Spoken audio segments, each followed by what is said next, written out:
आजच्या व्हिडिओमध्ये आज मी बनवले कस्टर्ड कुल्फी।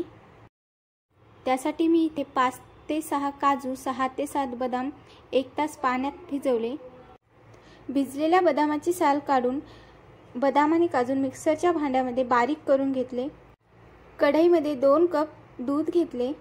कस्टर्ड कुल्फी बनवण्यासाठी मी इथे थोड्याशा दुधामध्ये 2 चमचे कस्टर्ड पावडर टाकून मिक्स केले। दुधाला उकळी आल्यानंतर तयार केलेली काजू आणि बदामाची पेस्ट टाकली। त्यानंतर त्यामध्ये 5 चमचे साखर थोडीशी कमी किंवा जास्त करू शकतो। साखर टाकल्यानंतर दुधाला 4 ते 5 मिनिटे उकळू द्यायचं। त्यानंतर त्यामध्ये दुधामध्ये मिक्स करून ठेवलेला कस्टर्ड पावडर टाकायचं।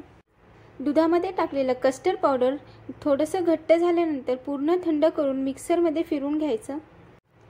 एका डब्यामध्ये तयार केलेला कुल्फीचं बॅटर टाकून घ्यायचं। त्यावर ॲल्युमिनियम फॉइल किंवा प्लास्टिकचा पेपर या पद्धतीने लावून फ्रीजरमध्ये रात्रभर कुल्फी सेट होण्यासाठी ठेवले।